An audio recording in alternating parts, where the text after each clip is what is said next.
gentlemen, welcome to the Revolution Podcast. I thought we said we were going to do like a proper intro. What's a proper intro? Well, okay. Well, I am Greeko, GQ Suave, and my partner in crime here. Partner in crime, IndyIconEricFreedom. Nice to be with you. IndyIcon. The Hardcore hippie. electric one. The hardcore hippie. The master of all things batering. The man of 1,000 holds. No. No? No, I only have about two. Two? Yeah. But I use them a lot. I use them a real lot. Well, I mean, I guess that's the key, right? My favorite. Do you have a favorite hold? Do I have a favorite hold? Favorite hold, because I do. Do you? Yeah, like it's my favorite to the point where when like just asking myself that question or putting it out there, I didn't have to think. It was like instantaneous. I got it. I really like the headlock. Really? I do. And why? I just like working it. I don't know why. I feel like there's just there's everything you can go out of it. Like I feel like there's a lot of options out of the headlock. With mine, whether you want to go into a spot, bring it down, slow it down, just the working. I feel it could be done if it's done correctly. It's a beautiful thing. No, the headlocks. It's a good hold. I'm not raining on your parade of headlocks. I think headlocks are. I feel like there's a punchline coming. What do you mean? I don't know. I just think my hold's better. What? Not that yours sucks. What? Because I totally respect the headlock. The Father Nelson? No. No. In fact, if you can guess it, I'll give you $5. Okay, is it like a legit hold here, or is this like a work? No, this is a legitimate hold. My favorite hold, ever, and I'll give you $5. I'll give you 3 guesses. The pinfall. That's not a hold, sir, but that's one guess gone. The pinfall is a hold. You're holding him to the mat. You're pinning therefore him. It's called a pin. Therefore, it's not a hold. I thought you would have threw that in there just because. You want to call it a cradle, like a hold? Sure. Okay, no. Okay. 2 more guesses.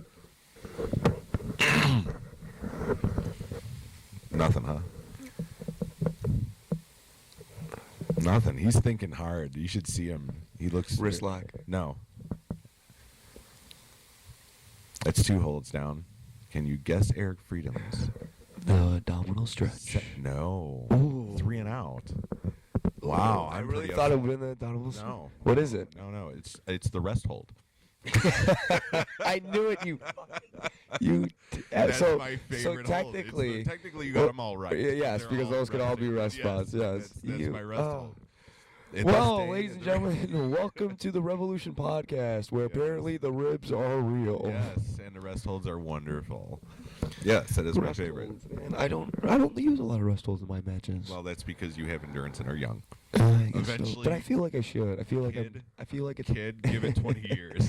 But I feel like it would be like I should be using rest holds in a sense. Absolutely, it's an art. I think it's an art that's lost. A lot of guys go out there and they just know where to put it, how to use it. A lot of guys nowadays just go out there and do a million spots. Granted, I'm guilty of that at times. I don't think people know what a rest hold is. No, they do not.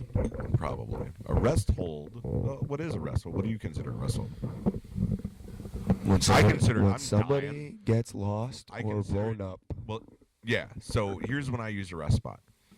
After the first spot, second spot, third spot. Opening. You're using your opening a lot because you get blown up from your entrance. I do. Just walking to the ring at this point is quite enduring.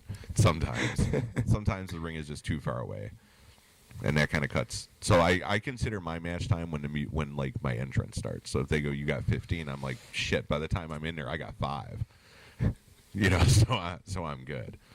But anyways, so today we were discussing about topics to talk about because we do want to keep it wrestling related, being that I believe that is our strengths and something that you learn in the wrestling business, hopefully, is to show your strengths and hide your weaknesses. So I think one of our strengths definitely is maybe in 2 different generations here. We got a guy 25 years in the business, a guy 8-9 years in the business, in 2 different eras. Like he just before we started this, he said in what was your quote? Back in my day. Back in my day. Go finish the whole sentence. Well, I mean, back in my day, Austin was champ. Yeah. So back in the good old days. And back when wrestling. Days, though, it was Hogan. So back when pro wrestling was all about beer drinking and middle fingers. Right, and milk. Weird how that all goes together. But so I think that's one of our things is our strength is professional wrestling, and we just maybe want to take some time out. We like to think that one of our strengths. Other people may disagree. No, well, and that's their opinion, and everyone's valued. Every opinions, our opinions are like assholes. Everyone has one, I don't have one. and just ashamed to admit it. I don't have one. Well, you do. Yours is shaved, though. There's a big difference between yours and mine. You have the. All right. Anyways, back to pro wrestling. Okay, yeah. Let's talk about pro wrestling.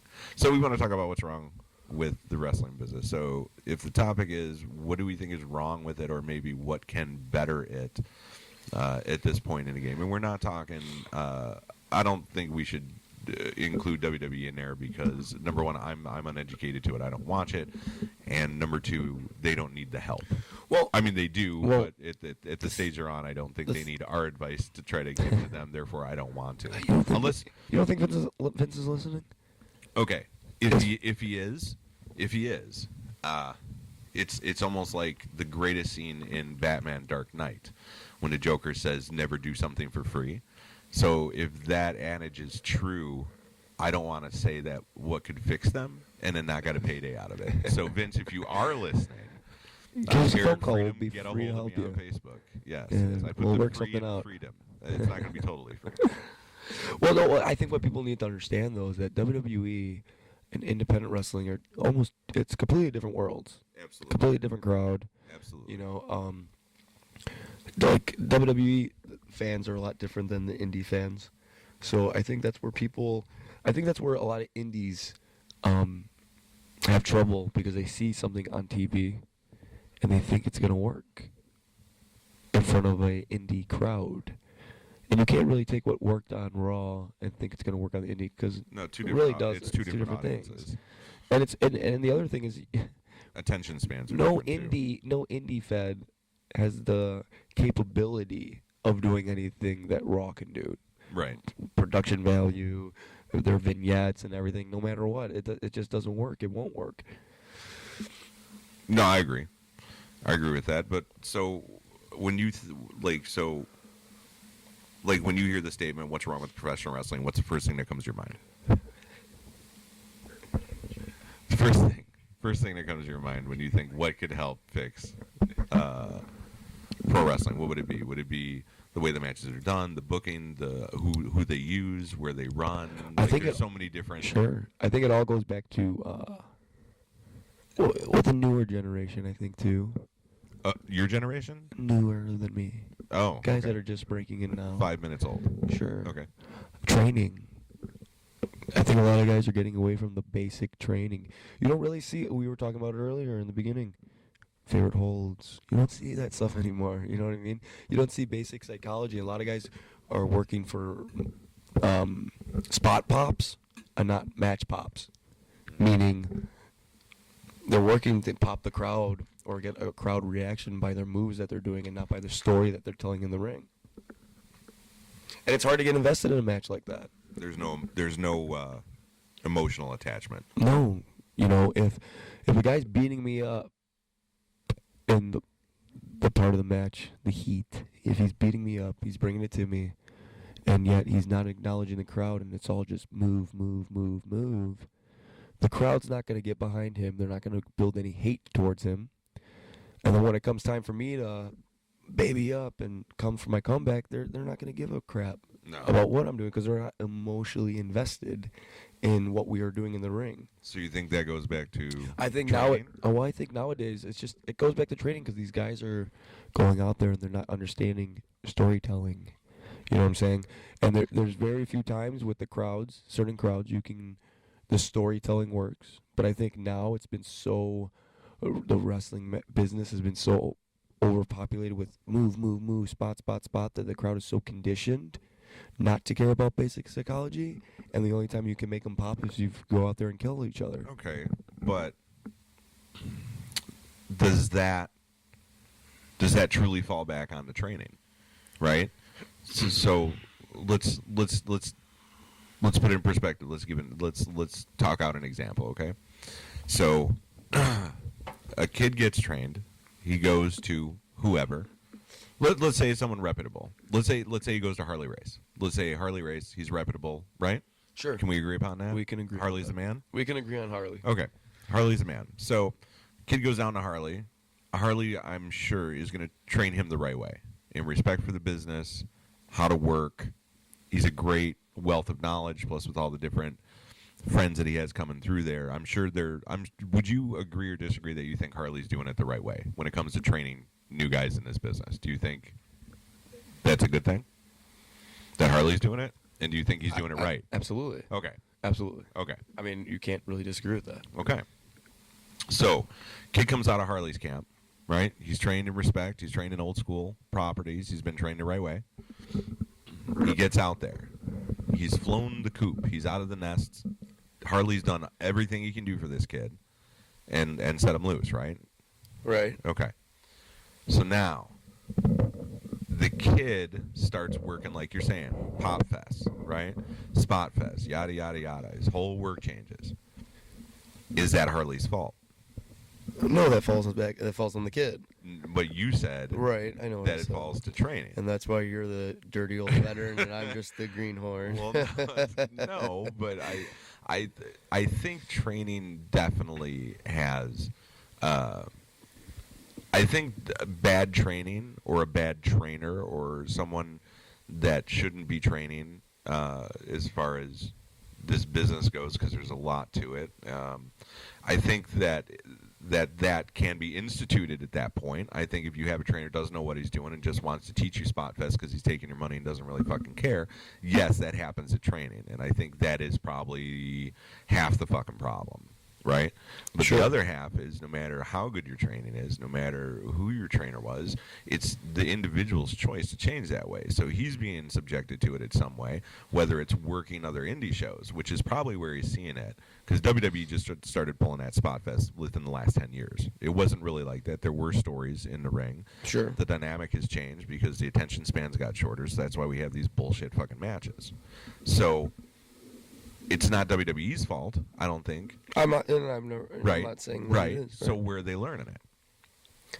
They're learning it on the indies, right? Sure. Right, and therefore that's the problem. Therefore, right. See, you know how to do math. Therefore, if the problem is they're learning this on the indies from the guys in the indies, and these guys are probably all reputably trained, right, which we've kind of said, therefore the problem is the guys in the business, we are responsible because we should put a stop to it and should have put a stop to it and never let it get out of control to the way as far out as it is today.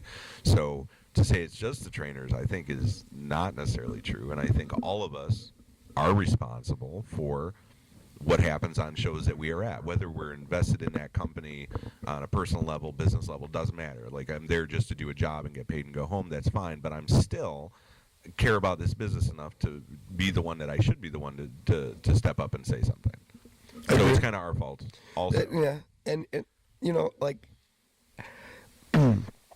in certain locker rooms, not in all locker rooms that I'm in, but in certain locker rooms where I feel like my opinion is valued, I usually speak up. If I see something that I truly disagree with, I will 100% speak up about it. I do not hold back. Sometimes that gets me heat. Sometimes guys appreciate it, but at the end of the day, I speak up about it because... But hopefully people understand your motives. Well, it's because of the passion for the business. Right. You know what I mean? That's at the end of the day. Yeah. It's I can easily be that guy where, all right, I don't give a fuck about any of you motherfuckers. Like, I'll just go out there and just do me. Yeah, I'll just go out and get the top spot. And just do my match. And, like, who gives a fuck? Like, fuck you. But, like I said, in certain companies, in certain locker rooms, I'm invested emotionally, personally with a lot of these guys. And that's why I put in my 2 cents. And I try to help make people better. I try to help make shows better. And, like, because it's... Wrestling, yes, it's a very individual-driven career, but at the same time, I think what people need to understand is that, hey, if everybody works together and everybody puts on a good show, well, then everybody's going to win. And if everybody wins, then, right. The company's going to win. If the company's winning, then that's going to make more money. And if the company's making more money, you're going to make more money. Like, I think people just don't understand. And it goes back to where you can stay in this business and make a living. Well, yeah, man. Like, back in the day, like, Back in the day, was that 2005 again? Back in the day, I guess territories. Sure. You know, there was a lot of territories. There was a lot of indies or companies. You know, And- it's fun. But everybody was making money Oh, yeah. because everybody was working together. Oh yeah. This guy would work this, you know, territory, and then from that territory jump on this territory. Nobody said, "Oh, you can't use him or don't use that." Blah blah blah. Yeah, they were working together. They were all working together. They're all promoters You were want to working hear? together. All right. So you've only heard the stories of the money back in the day, right? Now I wasn't an intricate part of the business at that. That was before my time. But have you ever heard like numbers and like how much money they were making? I heard they were making a lot of money. I got a story about Boogie Woogie Man, Handsome Jimmy Valiant, which I believe is true. And Jimmy, I love Jimmy. I had Thanksgiving dinner with Jimmy. I love Jimmy Boogie Woogie. He's amazing. Okay. I heard a story back in the day, and I forget who he was working for at the time, but it was somewhere down south. And they called the venue the house that Jimmy built because Jimmy was the top draw. And after working there for, I think it was only a handful, like a couple months, right? Just the money rolling in, the draws were just huge. And after being there for 3 months, the guy took Jimmy out for a ride out in the country and brought him up to a house. And Jimmy's like, "Oh, who are we here to see?" He's like, "Nobody, this is your house." And handed him the keys. And this is in the 70s, right? So he handed him the keys to like a fucking $200,000 house. Like, here, it's yours. Like, that's sick money. That's And crazy. Jimmy didn't, and the end of the story is Jimmy actually didn't like the bathroom and said, "I don't like the bathroom. You need to change it." And when the guy refused to change the bathroom, Jimmy said, "Fuck it, keep your house." Like, I want to give up this free badass house but that's because how much I don't money. like the money, But that's or how I don't much- like the bathroom, but I'm making but shitload of certain fucking guy- money. Oh my god! So just to put it in perspective, so okay, so here's another question: if we believe that the number one problem, and so for the new guys listening, if you're going to train, please do research on your trainer. Check out their background, who's he worked for, who you can link them to. Follow that professional wrestling DNA train, and just make sure it's someone worth training with. Otherwise, like, just find somebody else, okay? Most guys are just going to take your money. And so training is very important, as we've said, and also rest holds, slowing it down, flip, flop, fly is something that, and you'll hear all the old-timers bitch about it. It's kind of weird to hear a guy in that generation bitch about it. But, so, if that's the problem, do you believe if professional wrestling slowed down a little bit and invested people in the beauty of a beautiful visual ballet of violence like the way it used to be, and maybe did stuff like put a couple more holds on, maybe sell a little bit more, because the selling's an art form that's dead.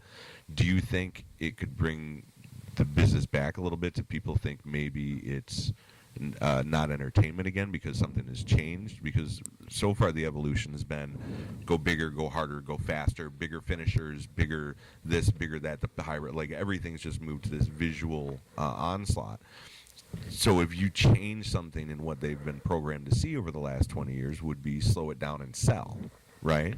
Do you think if indies did that, I'm talking for the common fan, I'm not talking for the smart mark, I'm talking just for the regular wrestling fan, do you think that would invest some people in bringing it back to the point where suspended disbelief is back in play? Well, I mean, I don't think it's all about slowing it down per se. I think it's all about just The story? Oh yeah, listen. Newsflash, everyone. Here's a little advice for the business. If you cannot get your fans or the crowd to be invested in you in some sort of way, which means hating you, liking you, feeling bad, sorry for you, wanting to kill you, wanting to do this, any kind of emotion, when you go out there to put on this match, put on this performance, they're not going to care. And that's what it is. That's what it comes down to. What's wrong with indies and probably pro wrestling in some aspects. You need to get the crowd emotionally involved in some way. Now, Does that mean go back to the old school method and rest holds and slow it down and stuff? Maybe. But there's also ways too where you can do all the moves that you want to do. As long as they mean something. Right. But as long as you emotionally can get the crowd invested while you're doing these moves, then yeah, then it could work. You watch matches in Japan. The Japan crowd is invested because in an athletic aspect, because they think it's just very entertaining athletically. But then the drama, like those guys do a very good job with like the psychology and everything like that, where they know when the crowd's gonna pop. They know where the crowd's at. They know how to get the crowd invested from the beginning to all the way to the end. I mean, shit. At the end of a match, you see these guys take a finisher, boom, boom, whatever, 6 finishers, right?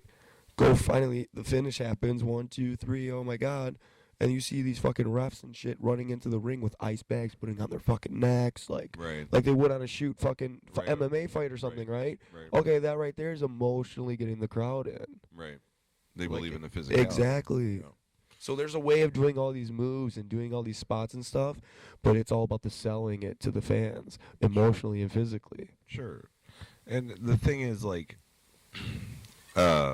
so wrestling is telling a story, right? If we think of telling a story, we think of reading a book, right? We read a book, or translated nowadays. People don't. I can still hear you. I'm just gonna go piss. That's fine.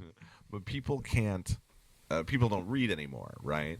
So people are watching movies, and wrestling is like a movie. So if you take the common movie nowadays, which is just mindless action porn with no substance for story. So basically every Marvel movie so far that I've seen has just been action, action, action with barely any stories. Like you really don't gain anything intellectually about watching these movies.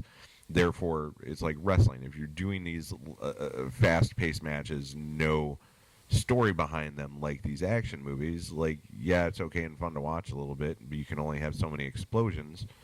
You can't. It relates to wrestling. You know what I mean? It relates to wrestling. So, in a movie, I need my moments of time for me to think, or the little bit of love story, and this, that, and the other. It just can't be 90 minutes. It just can't be fucking raw dog fucking sex. Well, I'd watch that for 2 hours. Are you kidding? It's like midget tossing. I never pass that up either. Or small people tossing. Small people. Small people. Let's be correct. Yeah. Listen, man, there's things that to fix pro wrestling. There's things that, that hurt pro wrestling. I'm sorry, but when I watch a match, okay, and the first thing that you were taught in pro wrestling when you were performing, get your character over. Make sure the crowd knows you're a babyface. Make sure the crowd knows you're a heel. First thing I was taught was sell tickets. Oh, yeah, well, 7 to 0. Another 7 to 0 method. Yes. Hey, sell 10 tickets or else you're not wrestling. That's our job. But no, so that's the goal, right? As a babyface, you need to make sure you get your sympathy and make sure the crowd likes you. As a heel, you need to sell like a motherfucker. Your biggest job is to sell like somebody is sympathy. Sympathy. You need sympathy. Sympathy. It's fun to say. Sympathy. We could probably edit some of those out. Sympathy for the devil. But it's sympathy for the baby. Right. Without that, you're not. But you need to get sympathy. Okay? And as a heel, the goal is to put the baby over. Make sure the crowd is popping for him. Make sure the crowd hates you. Yes, and get your heat. Okay? So now, as a babyface, one of the things that pisses me off the most, first of all, when you go out there to get your props, do not start clapping for no reason. Oh, always clap. Do not start like you clapping. Have the clap. Do not start clapping. It drives me crazy when guys sit there and they instantly get in the ring and they just start clapping. And yet, they fucking haven't even done a lockup or anything yet. But they clap for me. Because I haven't done shit, but clap for me. What? Do you think... What? Do you think as a babyface, what's a good test to know if you're over? Legit over. Oh, it's always the yay boo. I think. Really? In a live You think crowd. it's your pop? I think it's like. Well, I think it's If you were unsure, if you were truly over somewhere, sure. do you think there's something you could do to test that out right then and there where you'd get that definitive answer? Absolutely. Because I think it's really simple. I think you just get up on the second rope and put your hands up and see if they chant or not. That's it? I think so. But that's a forced 'Cause reaction. not yes and no, but at the same time. No, yes. Uh, It's a forced reaction. Dude, You're I've seen. standing there Okay, and but saying- I've seen. Wait. Okay, You're we're talking about. standing- I've no. seen guys do this. Okay, I've seen guys do this, and you literally you can hear crickets. Okay. Well, is that their fault or is it the shitty crowd? Are you on first All or right, are you so on later? explain. Okay, then what do you think a way is to see? I think the easiest way as a baby, honestly, to test that out if you're unsure, like, am I truly over or not, and see if the people are truly invested in you or not, when you walk out to the ring, stop reaching for people's hands. See if they reach for they you? reach for Sure. yours. That's the easiest test. Yeah. Because otherwise you're forcing them Yeah. to reach out to you. That's true. So if you're not sure, there's a test. Heels, do not try that method. No. Because they're not going to reach out to you no matter what. Well, okay, so Hopefully. If sure. they do, You know what I do? You know what I do? I don't do the hand reaching anymore. No, I stand in the ring. I don't either. I do my walk around. I'll look at a couple people. Yeah. Ooh. I get in the ring right away. Yeah. And I just stand there. And Yeah. usually I wait to see if they come behind. I don't do anything. Yeah. Sometimes they'll chant my name. Sometimes they'll yell things and Do you stuff. like But when your friend? When you like when the fans come behind? I like when the fans get behind me, especially the women. Nice. Yeah. Or I get behind the As women. made obvious by your destruction this What? weekend. I don't know what you're talking about, sir. I know at least one and a half. I've been here the whole time. yes. You. I have not left Except the for building. you were not here. Ex- Wow. Excuse me, sir. Sorry. Do not make This will false not accusations. this will not fix pro wrestling. No, my relationship life will ruin professional wrestling. Yeah, you will kill it. Okay, but anyways, so I hate the babyface clap. Okay, hate it. Don't like it. Don't know why. Just do. Doesn't make sense to me. I don't know. Just to you, sure it does. 80s. All right, 2016. 90s. Whatever. 90s. Okay, doesn't make sense to me. Anyways, Wait, so you're saying there's no... Wait. All right, so is your statement, quote, clapping your hands to get a crowd going has no place in professional wrestling, end quote. okay. No, is that yes? It's a yes or no question? When? I want you to answer it When? now. No. What I mean is the babyface that claps in the beginning of a match before doing anything. Like going to the ring? Like literally gets to the ring. Before they lock up? And before they lock up, he stops and he fucking just does the slow clap for me. Okay? That has no Not place. even an opener? That has no place. Not even an opener. I think you need to do something. And then ask the crowd to clap for you. Like hit a move, a drop kick or something. You can easily do arm drag, hip toss, whatever, boom, drop kick, fucking heel bails, yay. Now clap for me. But they should already be clapping at the end of that spot. Yeah, but true, but it's just so dumb to me that you ask people to clap before you even do anything. What the fuck are you asking them to clap for? For what? Because you walked to the ring successfully? Eric Good for you. Good for fucking you. I like when they clap for me, though. Because you walked out to I think some music? Awesome. You know what? I disagree. I think I don't think on your way to the ring at all, but I do think there's a place for it in certain places. For example, down south, opening match, because those people believe in wrestling. You get the opening match, go out there to start clapping their fucking hands and start training the monkeys. I think that there is a spot for that, especially in the opening match. But I'm not. Do a spot, don't do a spot, but definitely opening match needs that, because I've been on so many places that the opening match does not acknowledge a crowd at all. Well, there's a difference between acknowledging the crowd and standing in the middle of the ring and before you even do anything, just start clapping your hands. Like, is there dude, you dropped ass.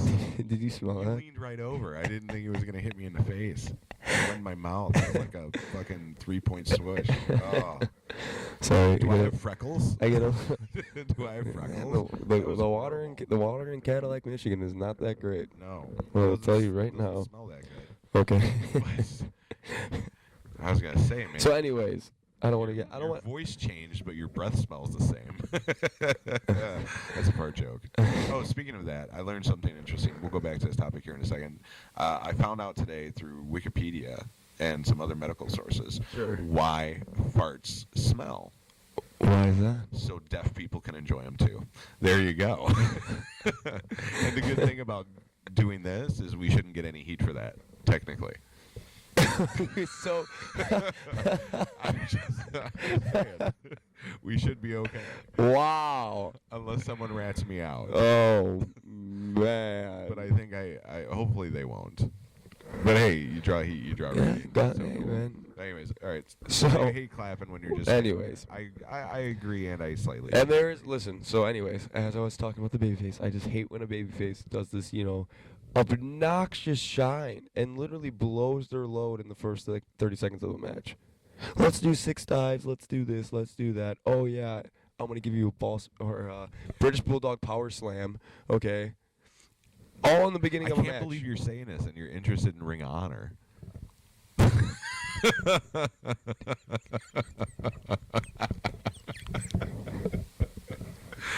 You're speechless.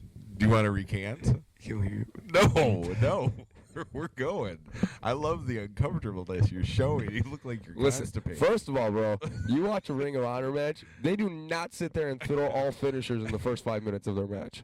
I'm just saying. I would like to have a job with them because I think they're a very professional and the place to be, and they're one of the best wrestling companies in the world. That. But Well, I mean, come on, Silas Young is there and he's doing very well. Matt Winchester, Silas Young, absolutely. doing very well. The little kid from Michigan, Dragon. What's his name? Something Dragon. No, he's a real good worker. Mad Dragon. Hakeem. Fuck. I don't know, buddy. I'm gonna have to Wikipedia that. But there's guys there there. that that can fucking work. Absolutely. Sure, is there a couple? But okay, maybe those guys that you're thinking of at Ring of Honor belong in this category. They what I'm talking about, baby faces. Okay, maybe. Because not everybody there wrestles like that. No. Okay. Okay. Agreed. So continue. You hate. So I don't I just hate that shit because it's like, what the fuck are you doing in the beginning of your shine? You're gonna do a fucking British Bulldog fucking power slam? What? Right. What? Yeah. No. You're gonna hit a spear? Right. In the first 30 seconds of a tag match, you're gonna hit a spear? See, it's Spear. So that still happens now. I was just okay. Give me So give me an example that you saw on a show. Don't have to mention the company. Don't have to mention the guys. Just say I saw this was the spot. Okay. So I saw a 6-man tag where literally a guy went in there for a shine. Okay. The one brother went in there, did some chain, whatever, bump, feed, whatever, shit like that. Basic shine. 6-man tag, dude. You're going to do a lot at the end. A lot of false finishes. We all know that. Tags in the one brother. Brother comes in, and gives him the standard, arm, gives him an arm rigger, tags in brother, man. Brother comes in and, drops the elbow on the fucking arm and, basic shit. And all of a sudden he starts running him, picks him up, fucking press power, bulldog slam, guy feeds up spear and shit. It's like, what the fuck are you doing? Okay, I agree with that. Okay. And then the best part. Is that the worst you've ever seen? Oh, and then the best part, the comeback, you come out and you're fucking you're supposed to be doing these false finishes and you fucking throw a clothesline for a false finish. Yeah. You know what I'm saying? Where the fuck is the logic in that? And then you get these, and then heels.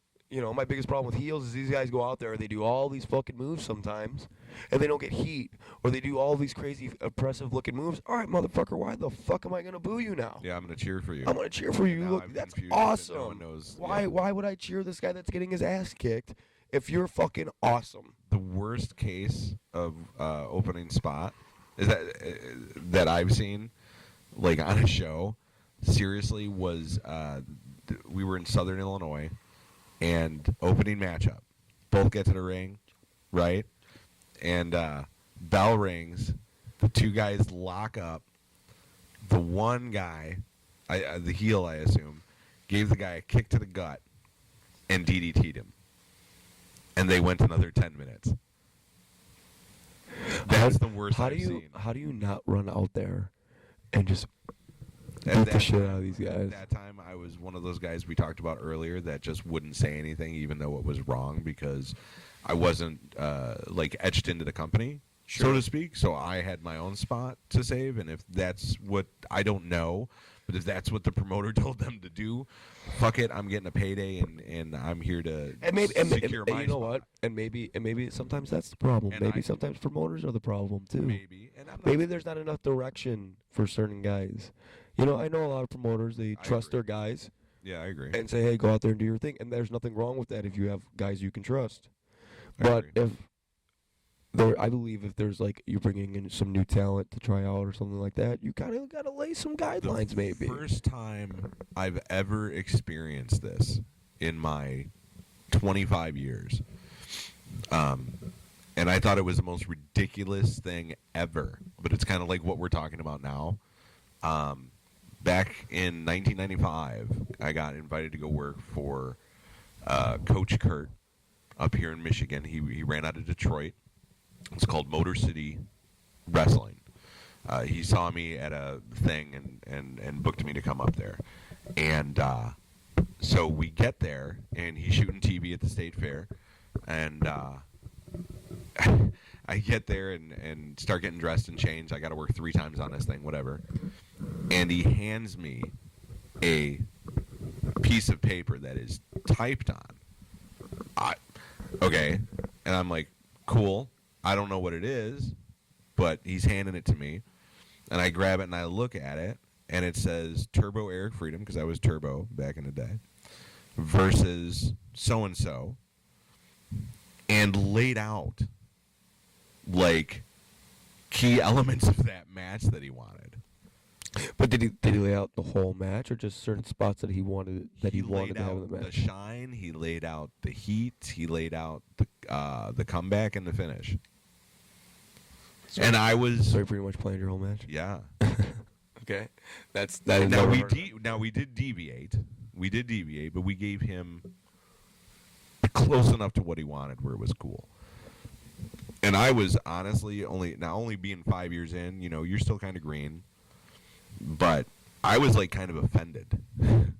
Like I was like, holy what? This, like, because to me, that almost makes it seem like, You don't trust them. yeah, Well, okay, you don't trust well, me. I'm not. Here's the thing. Like, I'm not saying but go we- out there and plan the shit. Wrong.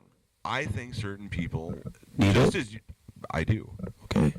I think certain people need to have something a little more detailed on what the promoter wants, because if the promoter's just telling you you're working 7 to 10, you're going over, he expects you're going to go out there and have a decent match. That's why he's putting you guys together. He's hoping to maybe draw some more fans. And if one of the two guys, although it does take 2 to dance, but sometimes sometimes you just can't dance with somebody that doesn't have legs.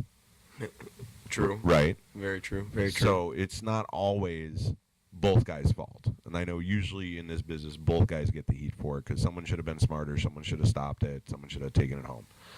But that also falls on the promoter, I believe, for even putting those people together. So so if you say that and these guys are going on having turd after turd after turd, maybe give him something a little more detailed, because then if he can't follow that instruction, that kind of helps you as a promoter. And I'm speaking from a promoter, and now I'm kind of rethinking things a little bit, that it would make it easier for me, no matter how connected I was to that guy, but to realize that maybe he really isn't good for business.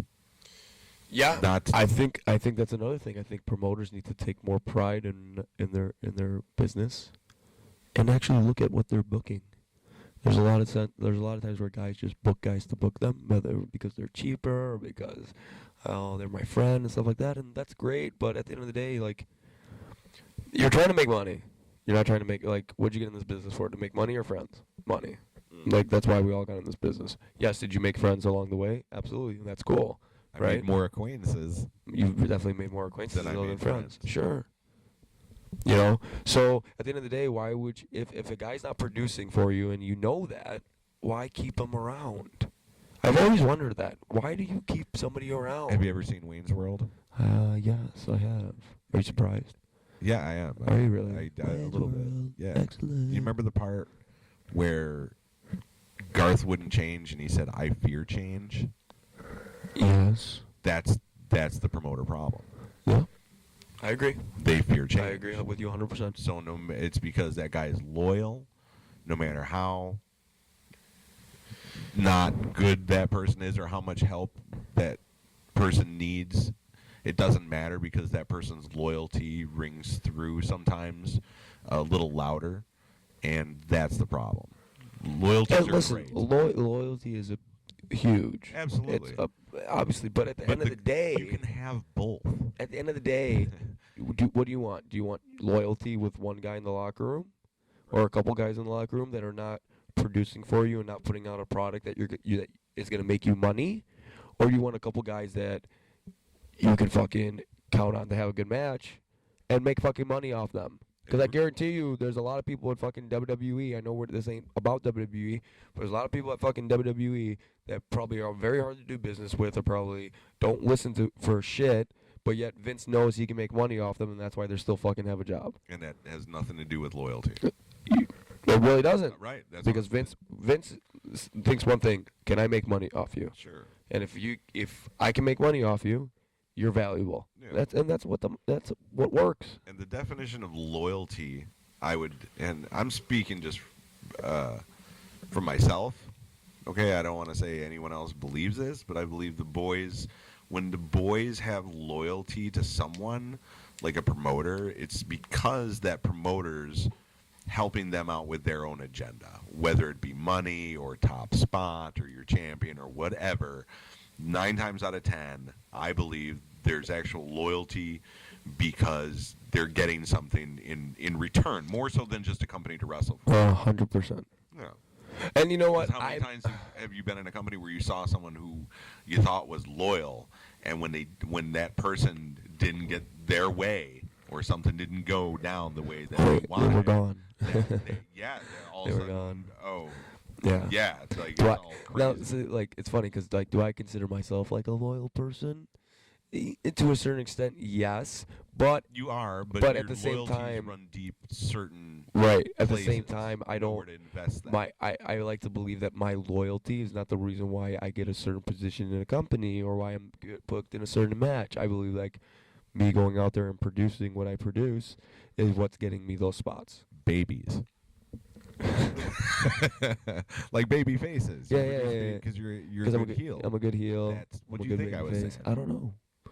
I don't know. Man. Half the time I wonder about you, Mr. He just had. Freedom. We just got done watching my 2 cats try to do it. So They I were, think he's dude, got he cat was scratch going. fever. He was going hard. It's sad, especially when he ain't got no balls. It's just sad to watch. Man. It's like giving a guy invisible legs and saying walk. It's just not really. What's happening. funny? What's funny about this conversation is that we can probably talk for hours about this, and we don't have hours to talk about it. But I feel like we pretty much got the basic. I mean, when you really break it down, what we talked about just now, I feel like that's just the most common thing that's probably wrong. And if that changed, things would be a lot better or start getting better, I guess. And we could be wrong. I mean, it's obviously just our opinion. Yeah. You know, that might not be the be all end all of the indies. You know, to save the indies, but I think covering the training and the other aspects we had were definitely, would help the business. I think the only other thing really that the business needs to go back to in retro is absolutely stop letting everybody the fuck in. The kayfabe, as they like to say, is dead. Kayfabe to the point where it's a work is anybody dead, with $5 can be a pro wrestler nowadays. But that's what has to stop. And back in the day, I've heard stories. Obviously, it was before my time, but I've heard stories where even if you wanted to train and even if you had the money to train, sometimes they still wouldn't train you because they wanted to protect the business that much that it didn't matter. Yeah. It didn't matter if I'll pay for Just the because the training guy and looked everything. like an idiot or they Right, just got they a wouldn't- bad they fucking wouldn't train vibe you. for 'em. Yeah, They wouldn't train you. No. And I'm not saying that we have to go that Now, hardcore. We don't have to go that extreme, but I think it should we be still need to protected. protect the business. I do. Yes, is the business exposed to what it's exposed? Absolutely. But we still need to protect it because that's what makes it special. So the workers. But Okay, seriously, if so- you know a so backyard we're- fed that is going on, please message me or Eric Freedom on or just Greeko. on Facebook. Let us know, because what we're gonna do now, and I think this, and you know what? I think of causing more problems.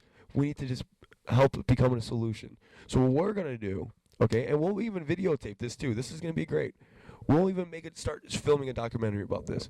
Okay, let us know when a backyard fed is going on, and me and Eric Freedom will go there personally and watch what they're doing. I need trans.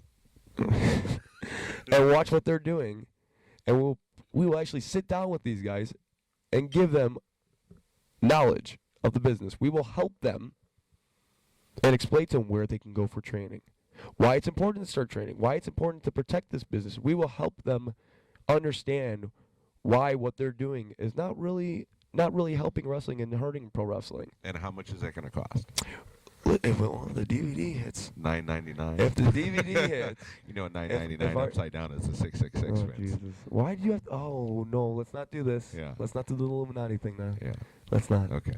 Let's You keep know what this- the WW is, right? Oh Jesus! Have you seen it? Well, welcome You know their to new Midnight logo? Radio, Wait, ladies and gentlemen. No, seriously. You what? seen their logo? The WW? If you turn WW. it sideways, it's a 33 for the 33 degree of masonry. Freemasonry. Just throwing it out there. So WWE's Illuminati. Way. Look at John Cena. You can't even see him. Right? That's a 666. Yeah. John Cena. What do you think about that now? I mean, let's close this up with something fun. What do you think about? I don't know if you've seen it now, okay, but WWE. Oh boy. Every time John Cena makes his entrance now. Dun, dun, Now dun, what? dun, dun, dun, dun, dun. All right. Have you heard the crowds chant what they chant during that chorus? No. John Cena sucks. John Cena sucks. Really? John Cena. Yeah, oh yeah. There's no like Yebu on it? No, it's John Cena sucks. That's great. John Cena sucks. And the more they do that, the more he they're going gets to book over. him. Oh. And this is what people don't You're part understand. of the problem. They will We hate never. John Cena. They We need will to get rid never. of him. They Stop will booing him. never. Stop cheering him. They Stop will believing never. he's alive. They will never turn John Cena heel because he's already a heel. Right. And a baby. He's already. Why would they turn him? You already hate him. He's both. You That's already why hate he's a him. money thing. The kids love him, and you hate him. Why? That's why they win. He's always getting the best of both worlds. If you turn him heel, then you lose the people that love him. You lose the kids, and the You kids lose are the your kids, market. right? And all you're gonna have The is kids tell mommy and daddy. and to all buy you're the gonna shit. have is people that love to hate him now because they did what you wanted, right? Because now you're gonna be a bunch of hypocrites, and you're gonna sit there and say, "Oh my God, we love John Cena as a heel." Well, motherfucker, you guys hated him before, but now because he's a heel, you love him. Okay, so now you're losing dynamic. Right. They're not going to do that. They would That's never why do it they because they're getting both. They're getting the best of both worlds Yeah. right now. Right. No, I agree. So for all those people that think, why don't they turn John Cena? Yes, You're they idiots. will. That's the reason why. Think You're about it. idiots. Be smart. We're all smart people. We're not as dumb as Well, we're some all of us smart. are. We're smart Some people. of us are. Okay. Yeah. This has been the podcast revolution. I am Greeko GQ Suave. Here with the Indy icon Eric Freedom. Look us up on Facebook, Twitter. Check out UWE for next events. Check out YouTube, UWE's page, to see some vignettes, favorite matches, and much, much more. And coming soon, the Revolution YouTube channel where you can listen to these podcasts on YouTube. Absolutely. Tell your friends and subscribe. We'll talk to you soon. Peace. Peace.